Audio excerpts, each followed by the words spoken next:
What's going on, Packers Nation? Victor here. And today we're talking about two potential defensive moves that could seriously define whether 2026 ends in a deep playoff run or another almost season. And trust me, this is where things get very interesting. We all know the Packers are operating in an all-in window. When you build around a franchise quarterback like Jordan Love and make aggressive defensive investments like trading for Micah Parsons, you're not thinking long-term rebuild. You're thinking Lombardi Trophy. But to get there, this defense needs tweaking, maybe even a bold swing or two. Let's start at linebacker. There's a real chance that Kay Walker could price himself out of Green Bay. The production has been there: 128 total tackles, 8 tackles for loss, 5 sacks in 2025, and he's been a downhill force. But the front office declined that fifth-year option. That's business. Now here's where it gets intriguing. ESPN has floated the idea of Green Bay targeting a 25-year-old Super Bowl winning linebacker who already has experience under defensive coordinator Jonathan Gannon. This is a player who was once projected as a first-round pick before sliding due to medical concerns. When healthy, he's explosive in coverage, instinctive in zone drops, and disruptive as a blitzer. Last season, 4 sacks, 2 forced fumbles, 55 total tackles, despite missing time. Here's the key difference. He's arguably more fluid in pass coverage than Walker. And in today's NFL, when you're facing elite tight ends and running backs in space every week, that matters. The question isn't talent, it's durability. Would you gamble on a slightly smaller sample size with higher coverage upside? Or stick with the proven tackling machine already in the building? Now let's talk about the defensive line, because this is where things could get spicy. One name being connected to Green Bay is a 33-year-old interior pass rusher currently playing in Minnesota. Yes, a division rival. A veteran who piled up 25 sacks between 2021 and 2023 and has built a reputation as a disruptive force from the inside.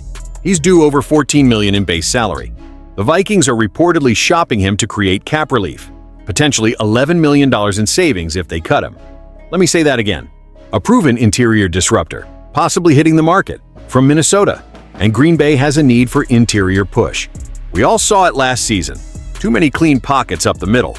Even though former Packer Kenny Clark, now in Dallas, still ranked 21st in pass rush win rate among qualifying defensive tackles, this defense needs more consistent collapse from the interior.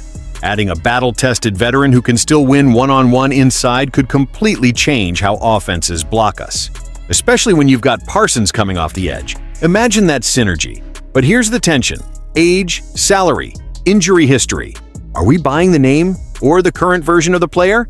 Packers Nation, this is what roster construction at a championship level looks like. Risk versus reward, youth versus experience, cap flexibility versus win-now aggression. So I need you in the comments. Would you replace Walker with the Super Bowl-tested coverage specialist?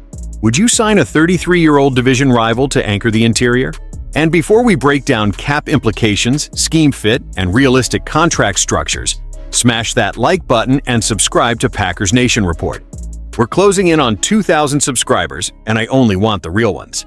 The fans who understand that this offseason might define the next 5 years. If you bleed green and gold, hit that subscribe button. All right, let's dive deeper into what this defense could look like. The Green Bay Packers have officially been named a potential landing spot for Super Bowl champion linebacker Nico. And this conversation gets really interesting when you connect the dots. Because this offseason, it's pivotal. Green Bay is in what I'd call a controlled all-in window. You've got Jordan Love ascending. You've built around elite defensive talent. The expectation now isn't just playoffs, it's legitimate Super Bowl contention. But here's the catch: cap space is tight. And that brings us to Kay Walker. Walker, a 2022 first-round pick, has been solid. In 2025, he posted 128 total tackles, 8 tackles for loss, and 5 sacks. He flies downhill, he rallies to the football, and when he's decisive, he's a tone setter. But the Packers declined his fifth-year option. That's not accidental.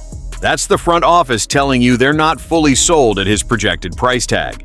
And if Walker walks in free agency, suddenly linebacker next to Aaron Cooper becomes a real need.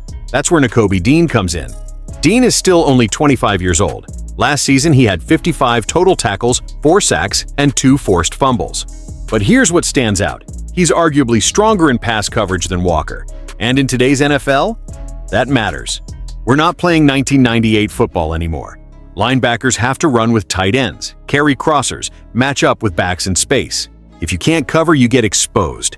Dean also has familiarity with new defensive coordinator Jonathan Gannon from their time together with the Philadelphia Eagles, where Dean won a Super Bowl. That scheme familiarity is not a small detail. It shortens the learning curve. It allows for faster impact. But, and this is a big but, there's risk. Dean's injury history is real. He played 17 games as a rookie, 15 games in 2024, but only 5 games in 2023, and 10 games in 2025. Availability matters. Just like we talk about at offensive line, it matters at linebacker too. So here's the big debate. Would you rather pay Key Walker, a durable, productive, downhill linebacker who racks up tackles, but may not be elite in coverage? Or do you pivot to Nakobe Dean, potentially better in space, scheme fit, championship pedigree, but with durability concerns? From my perspective as a fan, if the price is right, Dean makes a lot of sense, especially if Gannon believes he can unlock another level in him. We've seen what smart defensive coaching can do when talent meets scheme.